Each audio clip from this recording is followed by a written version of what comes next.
Welcome, everybody. Welcome to our webinar. We have an exciting show for you today, but my name is Camille. I'm the founder and CEO of Nephrodata. I'll be your host today. Before we get to the exciting part, a couple of housekeeping rules. So you all will be in listen-only mode, but there's a chat window available to you, both chat and Q&A window. So if you have any questions throughout the presentations, feel free to put them in there and we'll get to them either at the end or address them individually. We will be distributing the slides to all the participants in the next 2 days. So by Friday, they should be in your inbox using the email address that you used during registration. And then if you do hear anything here today that sparks your interest, please follow up with us. We will share contact information.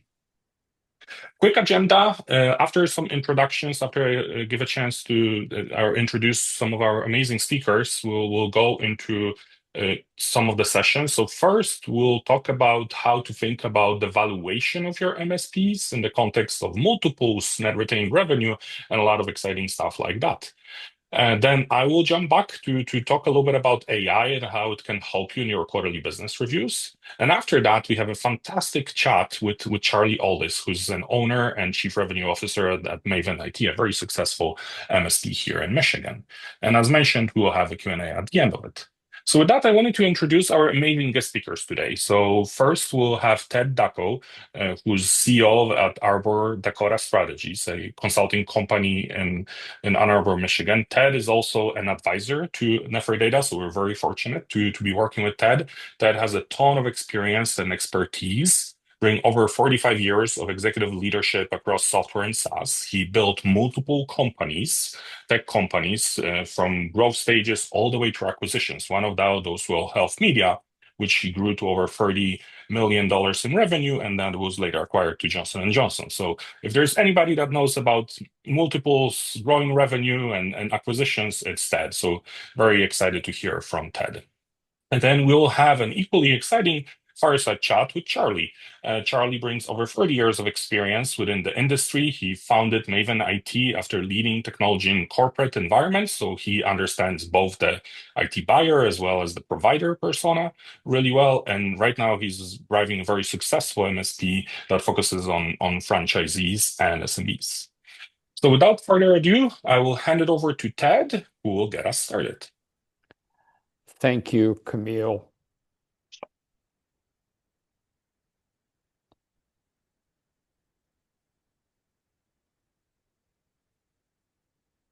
Okay, Camille, you see my screen, right?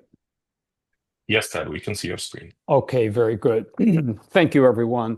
So we're going to start with a definition, and I know that you don't need a definition of who you are, but I want to set the stage. An MSP, an outsourced third-party company that proactively manages and monitors and maintains another organization's IT structure and systems.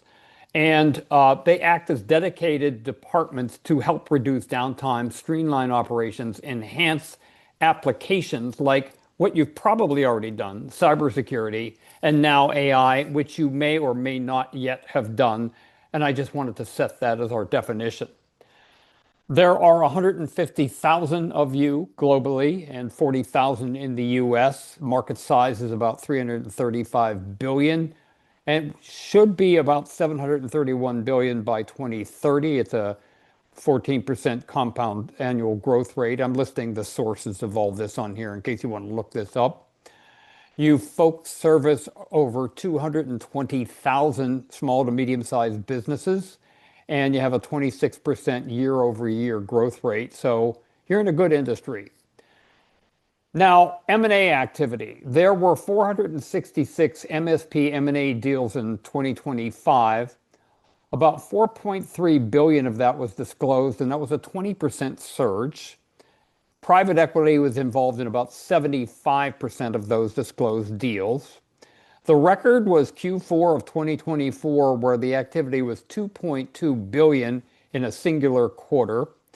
And MSP M&A activity grew over 50% in 2024. So it's a very active marketplace, and a lot of companies are acquiring other companies, and private equity is trying to do consolidation as well. You folks are primarily valued on EBITDA as opposed to anything else. With typical ranges, I'm going to give you two ranges, 4 to 8, and I'm going to do a little higher one a little bit later. This is all based on some research that I did. But that range depends on very many factors. Your size, the revenue quality, which we're going to drill down on, and your operational maturity as well. So much like software as a service companies or SaaS companies, which is where my expertise really lies, you rely on recurring revenue, but you're valued differently. And in this particular case, the author says that the valuations could be 6x to 14x of the EBITDA. It ranges. Now, you may not see those astronomical 20 to 30 time revenue multiples that sometimes are awarded type to hypergrowth tech startups, but performing MSPs, especially those with strong application niche, can command very high purchase prices that begin to rival SaaS valuations. Now, revenue quality and recurring revenue is extremely important. Acquirers prize reliable contracted income, and MSPs with 70% or more of their revenue coming from high margin MRR, such as defensible SaaS applications or help desk security and cloud monitoring, command those multiples. Others, not so much. And the size of your EBITDA directly impacts the multiple you get. Same with SaaS. In SaaS companies with revenues, they're revenue multiple companies over $5 million in revenue or $10 million in revenue get very different multiples than companies under that range. So that's kind of important as well. An important factor in your valuation is customer retention and churn, and top performing MSPs with high client retention rates, 90% or higher, sometimes even higher than that, are highly sought after, and long-term locked-in contracts and mission-critical applications further reduce the risk. Because you don't want to be a commodity out there. You want to be locked in with your customer, and the best way to do that is with mission-critical applications. So this is from an article, CRN, and I have the link at the bottom if you want to. If you just click on this link, you can go directly to the article. But the person quoted says organic growth is a key consideration when considering an acquisition. Having a reputation for high quality customers, high quality employees, good margins, good employees, good organic growth, low churn. Companies are going to command relative premiums where anyone who has flat growth or no organic growth, which we're going to talk about in just a second, or has struggled with a reputational point of view, they're not going to do quite as well. So you're an EBITDA multiple company for the most part. How do you improve your EBITDA? Well, the issues are pretty simple. Try to develop new, scalable, and recurring revenue sources. We're going to talk about AI being the classic example of that right now. Create a moat. I'm going to come back to this slide for a second. For those of you unfamiliar with a moat is a durable, sustainable, competitive advantage, and it's something that was popularized by Warren Buffett. It's protective barriers, just like a moat around a castle. Many other companies will call this defensible differentiation. It's a competitive advantage that you have with those mission-critical applications. The competitors cannot easily match or replicate, or your customer does not want to switch. So you need to have SaaS kinds of high customer retention, focus on current market trends and need, be a leader, not a follower. Again, we're talking about AI, but you got to get out of your comfort zone. It's pretty important. So there's probably no one on the webinar that's not interested in profitably growing their revenue. And the key word in that is profitably. You don't want to add a dollar that costs a whole bunch of money to actually implement and support. So existing customer sales are much more profitable than attaining new logos. Existing customers are significantly more profitable. Studies show that selling to an existing customer has a very high success rate, 60 to 70%, as compared to just 5 to 20% for a brand new prospect. And certainly that's been my experience. Furthermore, existing customers spend a lot more. And most importantly, acquiring a new customer costs 5 to 25 times more than retaining or selling to an existing one. So the profitability is in taking your base of business and adding products and services and software application to that, as opposed to hunting for new logos. That's defined by net revenue retention. And net revenue retention, I'm going to give you an example in just a second. If you take all of your existing customers and their revenue, let's say on January 1st, whatever that happens to be, and then on December 31st, you take that same set of customers and you look at what their revenue is, their monthly revenue, etc., that's net revenue retention. So let me give you two examples. If your net revenue retention is only 90%, and your revenue is $4 million a year, each year you lose 10% of that, or $400,000. Now, if your sales organization sells 400, you're a flat business. That's not great. And the higher your annual revenue, the harder it is to grow, because your net revenue retention from existing customers needs to be high. And if you're losing 10%, you need to sell 10% just to stay even. But if your net revenue retention is 110%, in other words, those customers are spending 10% more at the end of the year than they were at the beginning of the year, your revenue is $4 million. Each year you make $400,000 without doing anything, without adding any new logos, and your sales organization then sells that same $400,000. Now you grew by 20%. This is a very, very good business. So net revenue retention, or selling product to or offering product to existing customers, is critical. So again, add that net revenue retention with customers. You can add software solutions. You can become more like SaaS companies. And as you do that, you're going to get more like SaaS multiples. Keep that attrition rate low. Take a leadership position with new technologies and applications. And currently, there is nothing hotter than artificial intelligence. And then you can also add new logos through these new services, because companies are going to be attracted to you because they see that you are offering things that they want. So if you ask AI, should MSPs offer AI services? The answer is yes. They should offer AI services to remain competitive and transition from reactive support to strategic business.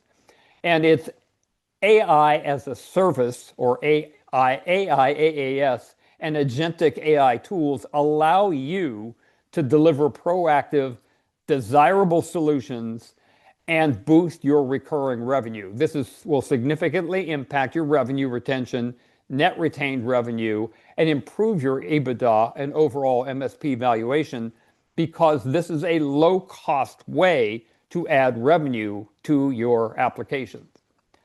Now, as we go around, we talk, certain organizations say, listen, I'm a little afraid of AI, and my customers might be afraid of AI. Well, you have challenges. Many MSPs do not have AI application expertise. They may have used chat or something like that. They don't fully know what their customers would want, and they're reluctant to explore that. They don't know how to gain that expertise that they need. They don't know how to market AI services because they've never done it before, and they don't know how to sell AI services, and they don't even have AI solutions available, etc. So we understand the challenges. What you need to offer AI services, if you're not already doing that, is a basic understanding of good versus bad uses of AI, so you don't get yourself or your customer in trouble. Marketing materials supplied to you for emails to customers, website content, webinars for customers, scripts for quarterly business reviews, and Camille's going to talk more about that in a second. Training for your people, particularly your sales and support people, and training for your customers. Pre-packaged AI applications that are already in use by SMBs, your customers, the simple ability to develop custom AI applications for your customers, because they're going to want to do something that no one else has done. So you need something a lot more powerful than, say, chat capabilities that allows you to do those agentic applications, and then a really, really good business model. Now, in order to do a good business model, you have to explore the desirability, a product that people want, the feasibility, a product that can be created with new or existing technologies, and the viability, a product that will be profitable, and that includes the pricing and the business model. And the problem lies with the fact that many owners, MSP owners, focus on the feasibility, but often ignore the desirability and the viability, and you need to explore all three. You also need to be able to differentiate cool features, what an engineer might think, versus high-valued features that customers might want. So how do you know? You simply ask them, and Camille's going to talk about this more in the QBR session, but offering webinars and surveys and just talking to your customers about things that they might want to do. So what do you ask? You ask them if they're using AI today, and they're probably using some of the basic small tools that are out there like chat, etc. Which products and how? Are you aware of the difference between AI chat and a full AI agentic application? Do you think you have applications that might be good for an AI app? If yes, what problems are these? And what problems are these causing you right now? And are you trying to reduce costs or improve your revenue or reduce manual effort? And if no, would you like some suggestions as to what some of your peers are doing? Where MSPs are looking to add AI, well, there's a couple of things, and Camille might talk a little bit more about this. There's a whole bunch of application areas that you could actually purchase off the shelf and offer to your customers at a great margin. Sales research, they want to identify who their ideal customer profile is. So they might want to go across the web and find customers that match their unique capabilities. Or website chat. We all know that website chat has historically been awful, but AI can be now used, and there are applications out there that you could just plug in that takes literally seconds or minutes to plug in that will deal with your chat function on your website a lot better. SMBs might be getting invoices from multiple sources with data in different places. Some are Excel docs, some are PDFs, some are something else, etc. They need to get this information, consolidate it. Right now, it's probably done manually by some clerk in an office. They want that handled nicely.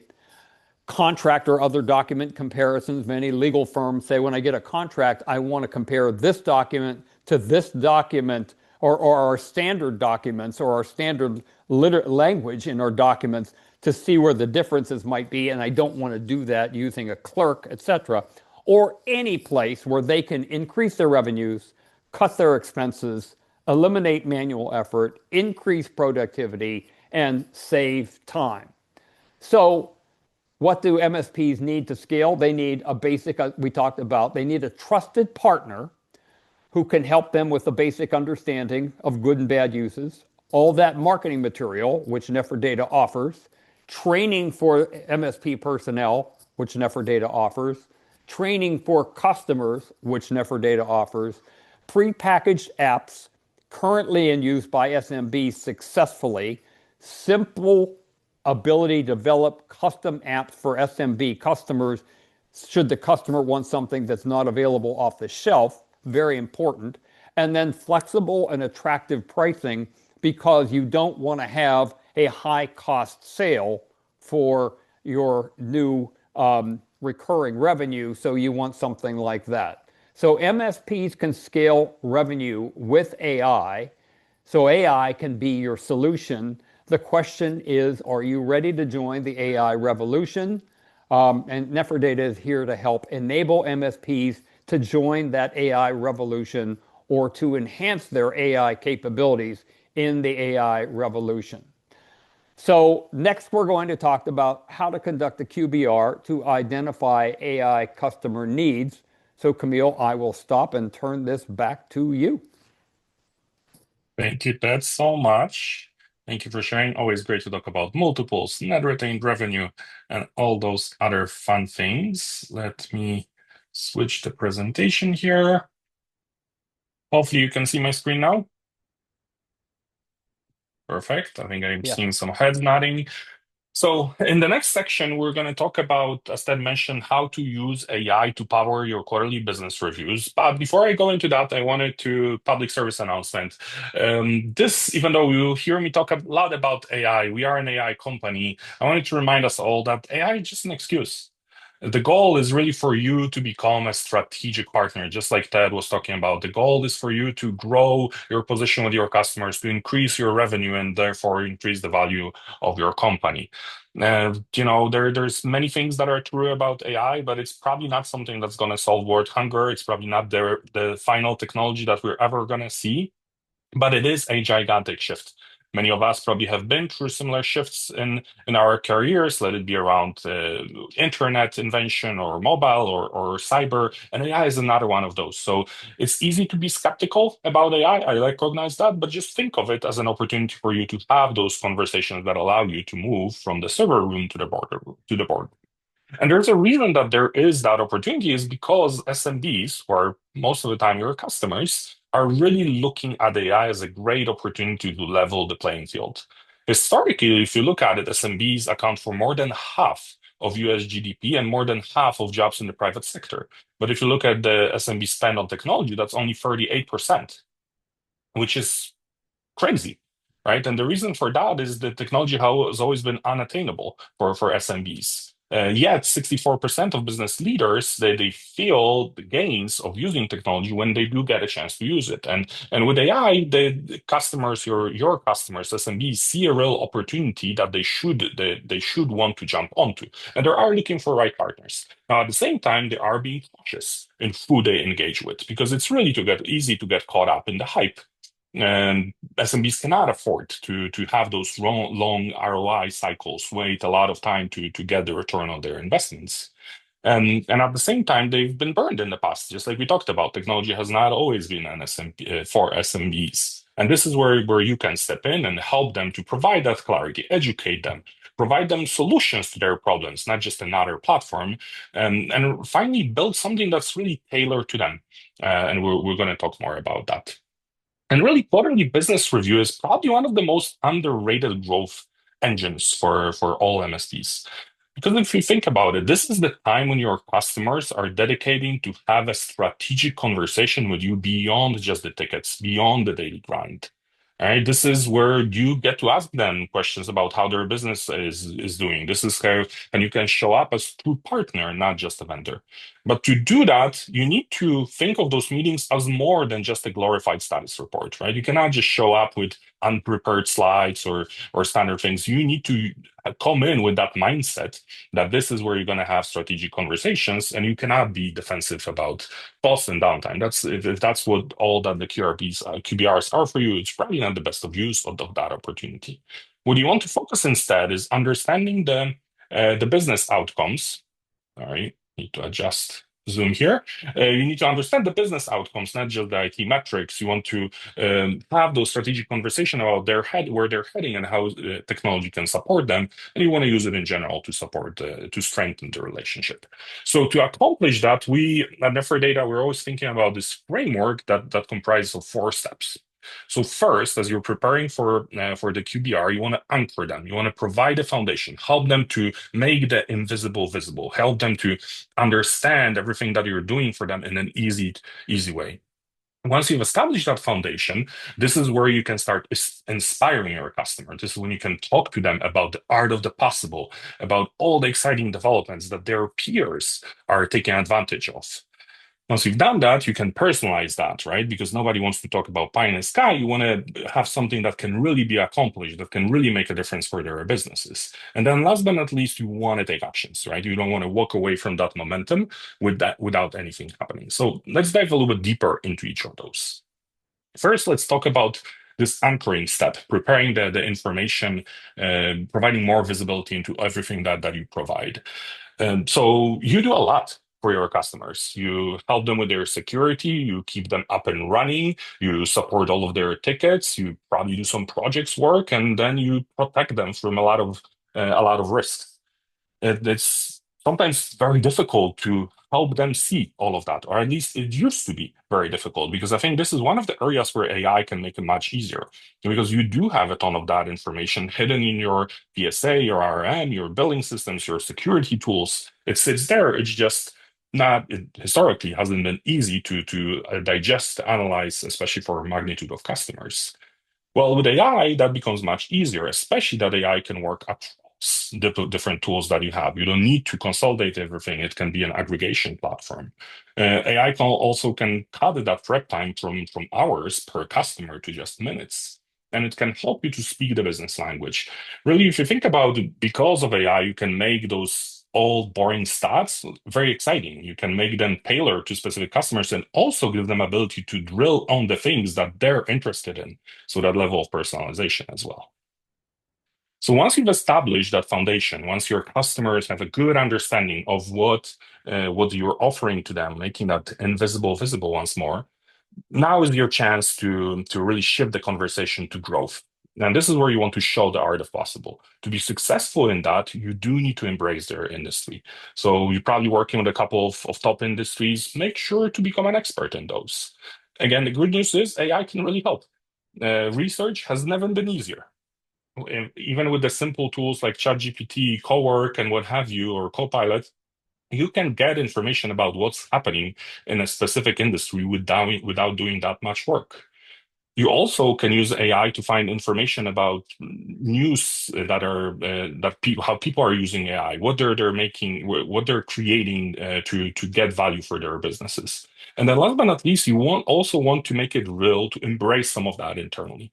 If you dedicate a little bit of time, if you use AI across those steps, you can come to those conversations with inspiring stories, where you can tell people how others are using AI, how they're growing their business, and then you can listen to signals.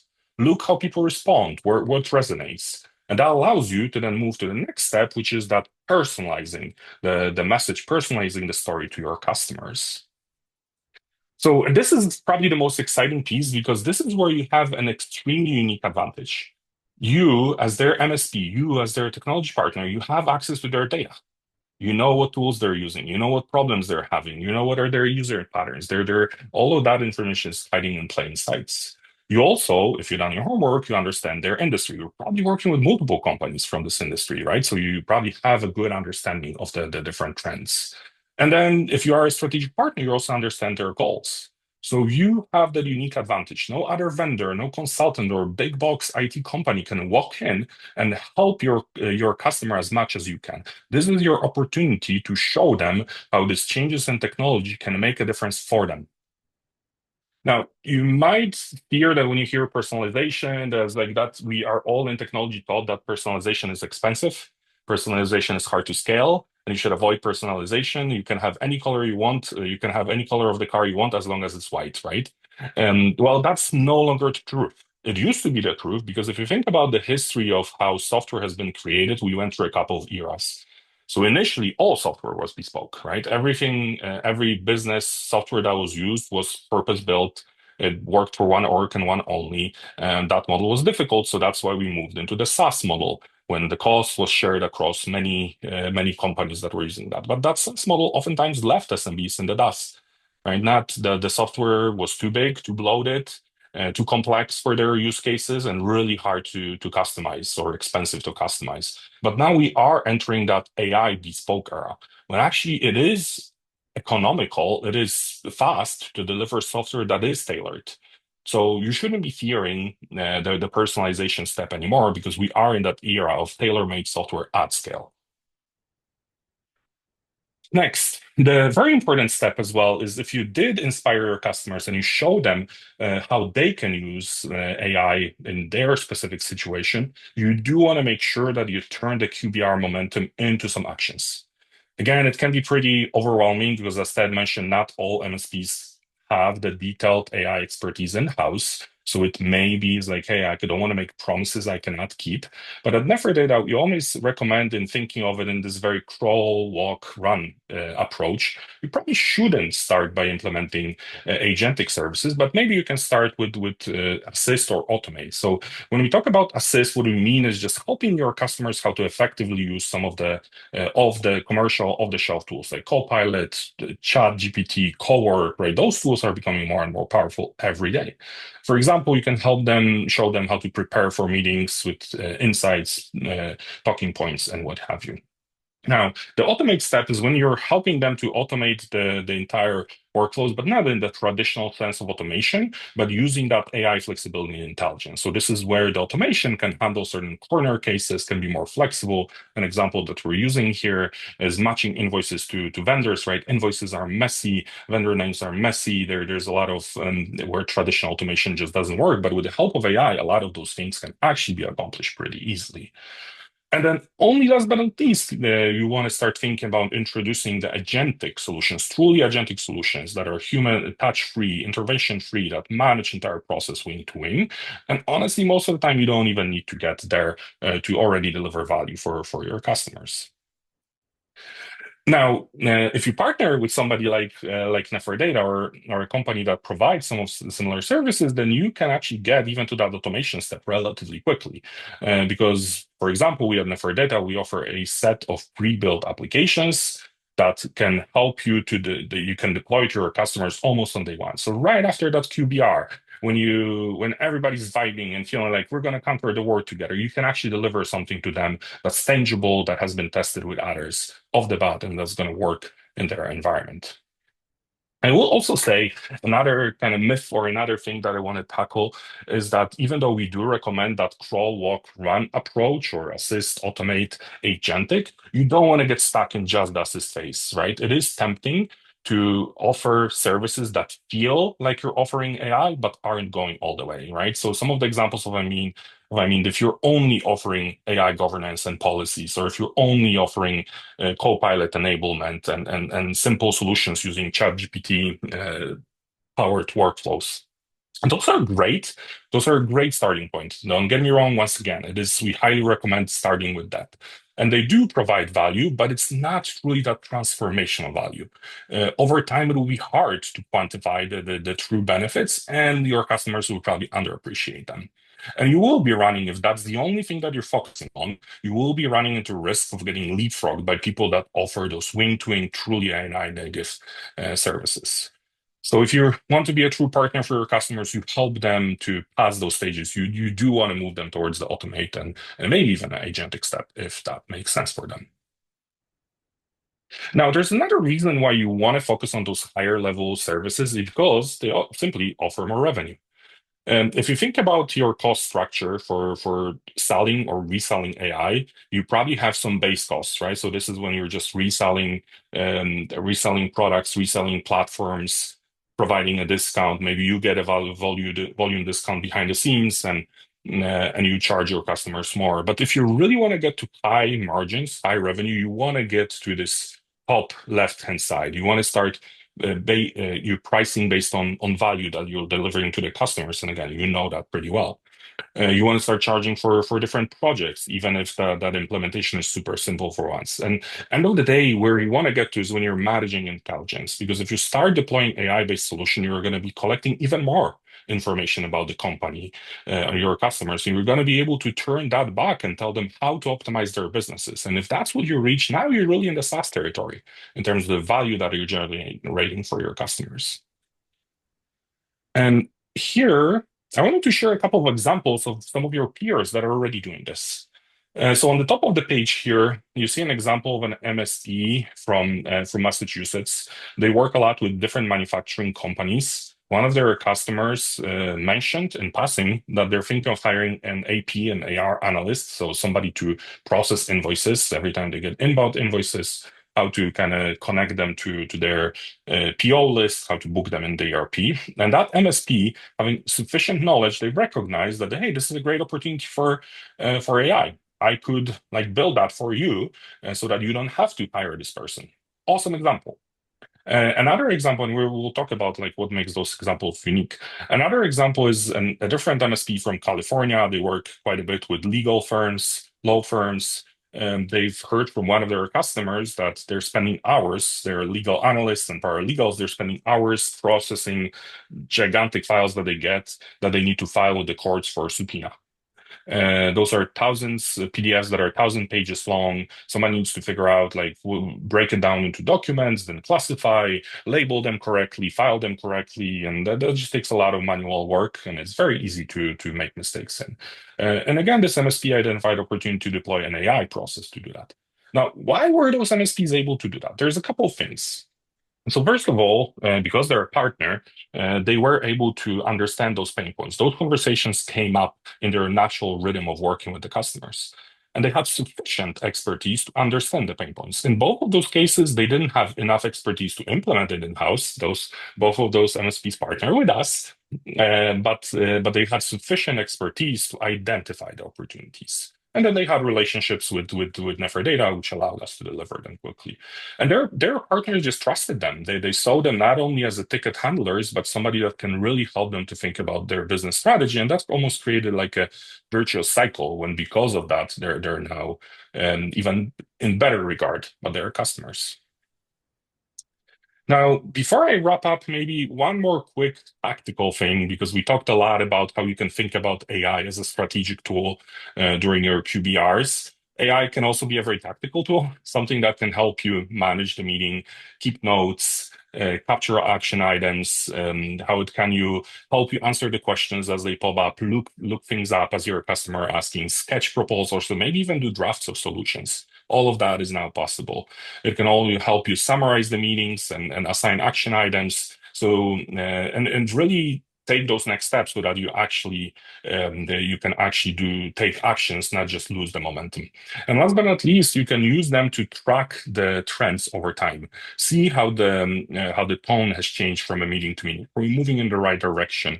As you start collecting and analyzing a lot of this unstructured data, which AI is great at, you actually will be able to manage your relationships even better.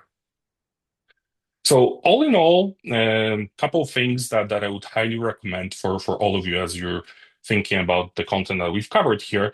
You should start treating your QBRs as a growth conversation, not just a status report, right? It's painful, or it always has been probably painful to prepare for those. But if you use AI, that can be much simpler process. But you will win long term only if you become a strategic partner for your customers. And QBR is an amazing opportunity to do that.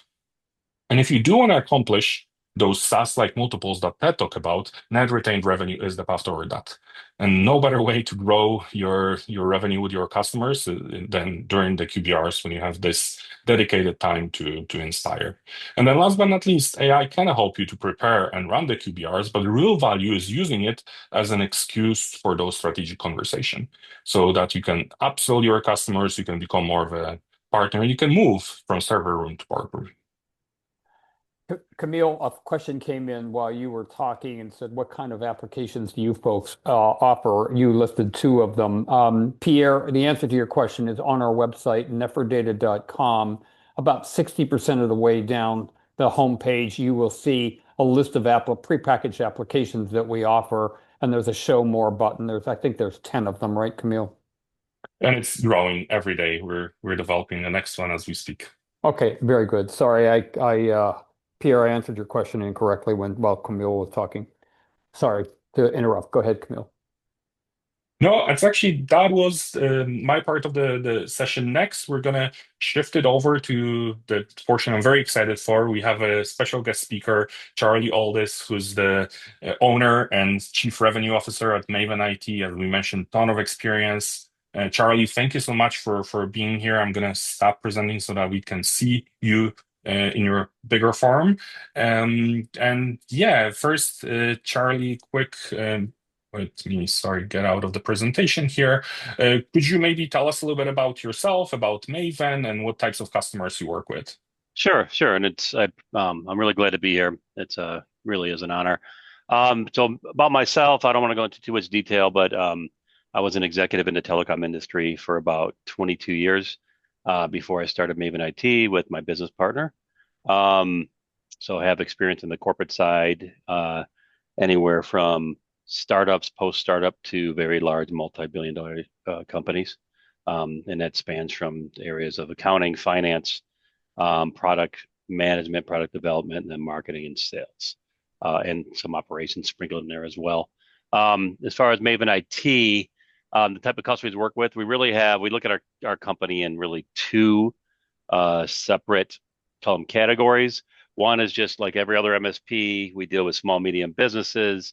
We're based in the Detroit area, so most of those type of clients are in the Great Lakes region. And that, being in Michigan near Detroit, we have a lot of manufacturing customers, but we also have a lot of law firms, a lot of professional services like accountants. We have a lot of transportation, logistics, supply chain customers, a lot of e-commerce distribution, which I think still falls in that category. And then the other side of the business is the franchise space. And we tend to, it's a little bit different. It's not pure MSP, it's more technology integration, technology management. It has a little MSP bent to it, but we focus primarily on multi-unit and even multi-brand franchisees. So, for instance, I have a client who owns 329 hair salons in 8 different states. I have another one that owns 50 Smoothie Kings in 3 different states. Obviously, it's pretty obvious the advantage of having a multi-unit, multi-brand franchisee as opposed to a single unit owner. And they have very unique needs that we have figured out how to solve. So it's been a good market for us. It's always nice to have one sale lead to 300 locations, right? So that's really how our company is broken out today.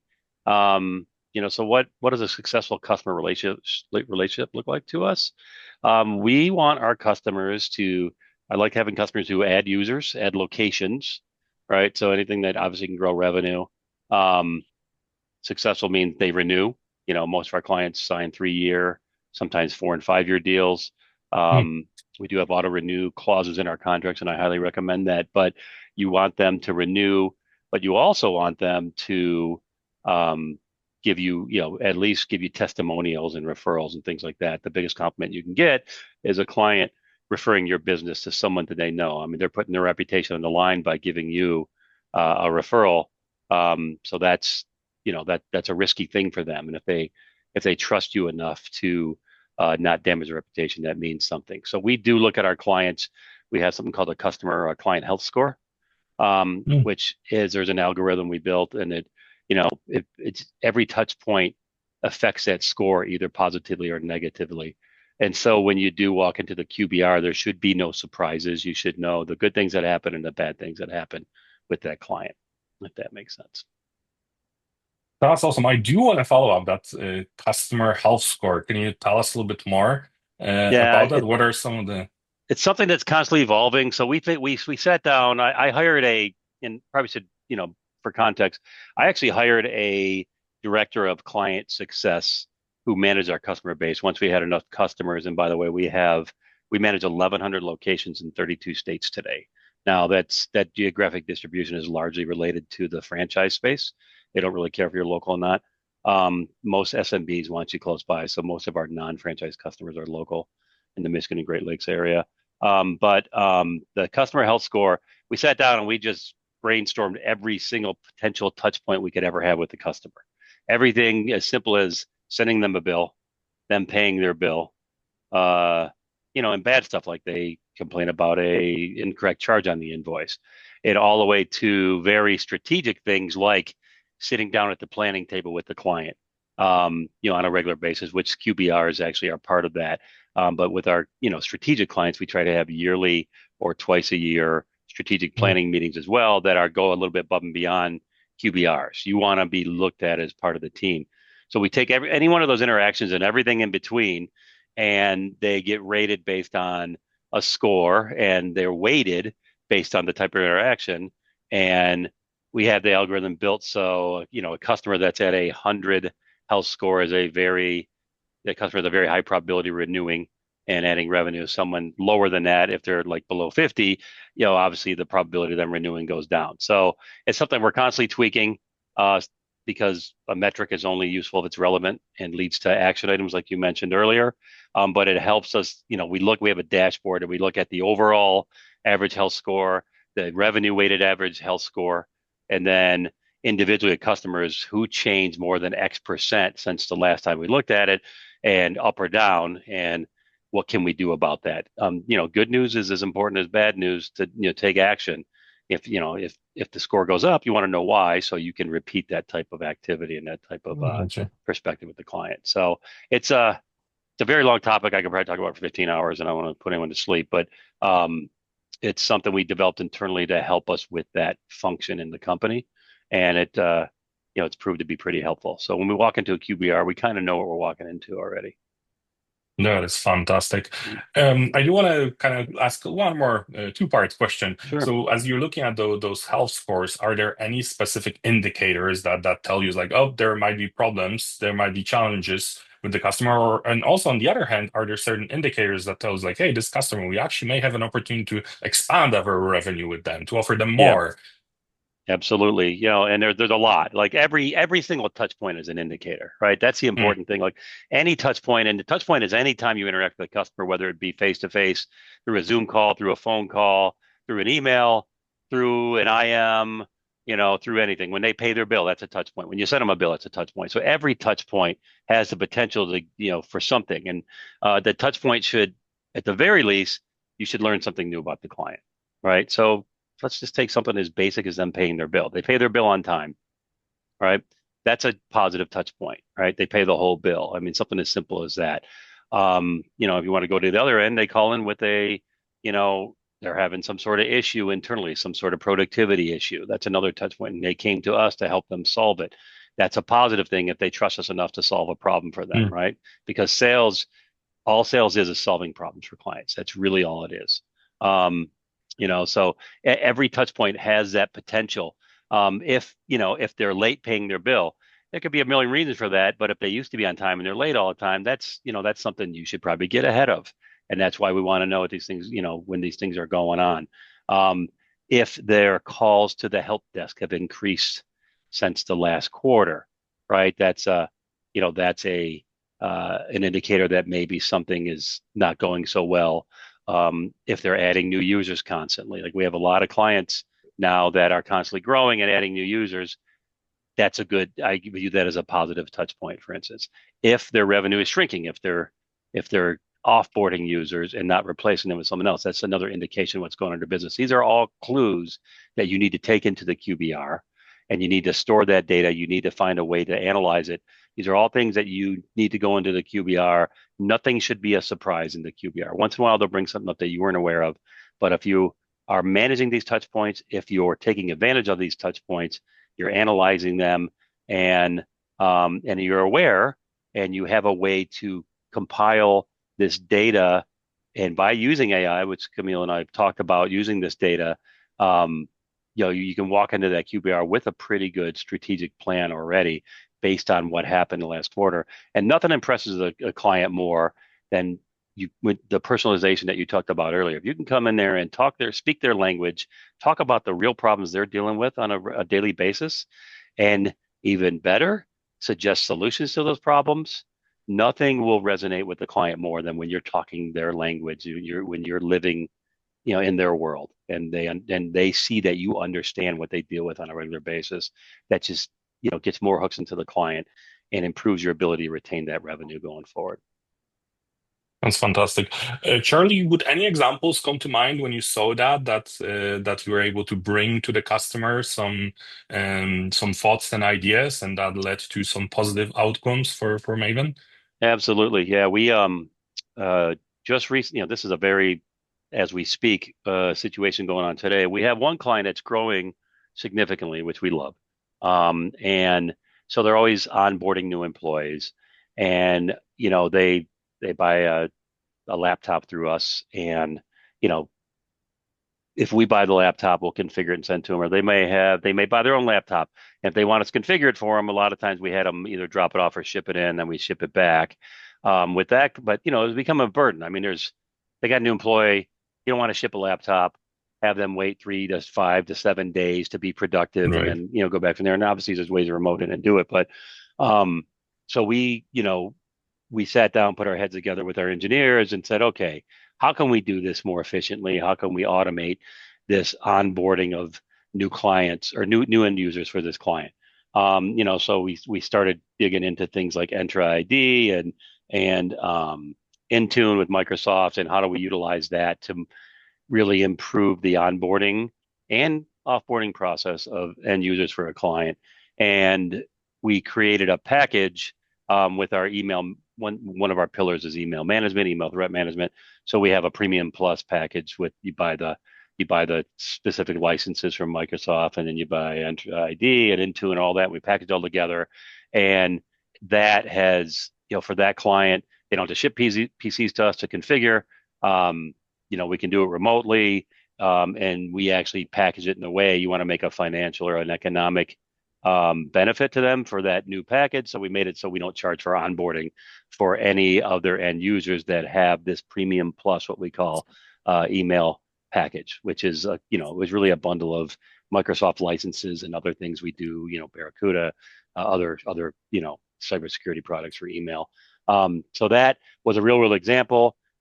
Since we created this new offering, in the last 5 or 6 QBRs we've completed, 4 of them have upgraded to this new package for That's their emails. fantastic. So it's you find a problem that exists, you find a solution for that problem, and don't be shy about it. Go to your clients and tell them.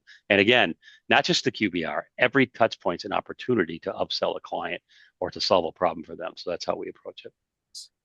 Absolutely love it. Charlie, I want to zoom out a little bit in a bigger picture question. How do you think AI changes the role of MSPs? Is it something that you're already thinking about? Yeah, well, yeah, that's as you know, you and I have talked quite a bit, and initially we were looking at AI for our use internally, so and it certainly makes QBRs much more efficient. I mean, before Amy, who is our director of client success, for her to get ready for a QBR, we're talking half her day at least, right? We got all Right. these disparate technologies in our tech stack, and you want to go look at. We use Meraki for network equipment, so for firewalls. You want to go look at the firewall data for Meraki, then you want to look at the Barracuda data for the email threat management, and then you want to go look at our enable for our RMM and patching and all that, and what is the vulnerability scan results? And she's taking all this disparate data and trying to put together a story you can tell the client. Because the last thing you want to do is sit down a QBR and do tech speak with the client and talk to them Right. in our language. You want to talk in their language. So we've utilized AI to create the QBR report or the quarterly report or what we do for clients. We said, why don't we take it a step further too? Let's set a monthly report, and I'll step back and say the reason we had to do this, like anything else in business, we evolve as we go on, and we'd show up at renewal time for a client and they would say, I don't know why I'm still paying you because I never call you guys. And we would Right. say, well, that's why you're paying us because you never have to call us. But honestly, it's kind of a smart alecky answer. And it's a failure on our part if a client says, I don't know why I'm paying you, because if we're telling them what we're doing for them and what goes on behind the scenes, they would never ask that question. So we thought it was just fine and dandy to okay, as long as they're not calling, everything's fine. No, that's not fine. And no interaction is worse than bad interaction, to be honest with you. And you don't want them asking that question at renewal time, then you got to scramble and prove your value. So now we send monthly reports that are less detailed just to show them that we're still here and here's the things we're doing behind the scenes, like number of troubles tickets we resolved, how many resolved on, based on our metrics, which our main metric is first call resolution. How many cybersecurity threats did we remediate for them? What was your connectivity or your uptime percentage? Things like that, just basic dashboard metrics, kind of 3 or 4. If you have like an Apple Watch or an Oura Ring, you kind of get the idea. There's like 3 main metrics. We kind of follow that whole approach for the monthly, just kind of it's a spot check along the relationship life cycle that, hey, we're still here and we're still doing things for you. Then when the QBR comes in, and some clients don't want QBRs, they want twice a year or once a year, whatever that is, you dig deeper and you go through much more detail. And then none of this should be a surprise during this QBR and during renewal conversations because they already know what you've been doing for them. And the best thing, and I think the most important thing is and I've had clients even say this, like, "Oh wow, now that I know everything you're doing, I certainly can't think about taking all this over." If you show them how Right. much work is happening behind the scenes, you want to create a little fear, uncertainty, and doubt that, hey, if you're going to fire me, you have to take all this over, or you're going to lose all this that you're getting. And that's how you keep your attrition rate low. Awesome. We don't have a ton of time, so maybe I'll ask you one more question before we see if there's any questions in the chat. Sure. So what advice would you give to MSPs that are listening today that are only starting to think about using AI, using QBRs, and growing their revenues? Sure. Well, the first thing I would use it internally first, the whole eat your own dog food, and find a good partner. I feel like I found one with Camille and Nephrodata. But use it yourself first. I mean, last thing you want is to sound like someone who's just spouting off tech speak and platitudes. Yeah. You want to show that you understand what it's like to kind of start delving into AI. So what operational challenges do you have that you can fix? But then start thinking, once you get comfortable with it, familiar with it, you know, think about the kind of problems your customers have, right? And if you know the industries well, like we know the franchise space very well, right? I mean, we have immersed ourselves in that world. So what is it that franchisees care about? And I'll give you, an example. So, with franchisees, they don't want downtime. The worst thing that can happen at a franchise location, let's say a smoothie place, is they can't process credit cards. Most people don't pay with cash anymore. Daily revenue drops down. So how do we help them? What can we do to get ahead of downtime or outages so they can still process credit cards? And then offer them a solution that, okay, you're going to have downtime. So we can now, by looking at Meraki firewall data, we know when latency gets higher, you start seeing metrics on the Meraki portal or something else that their internet connection is going to drop. So you kind of get ahead of it and you fix it, or you have a solution like wireless failover. So you can't use like a 5G connection for everything that's in the store, but at least you can prioritize it for their credit card processing, which is what matters to them. So it goes back to understanding what is most important to your client and having a solution for that issue, for that thing that's most important. Perfect. Thank you so much. Really appreciate your time, Charlie. Amazing insights. I love the idea of that health tracker, such a cool thing. We only have a couple of minutes left. We got a couple of questions pinged through the chat to the host. Maybe I'll pick one, and Ted, I'll invite you as well to answer that, and all the other questions will follow up separately.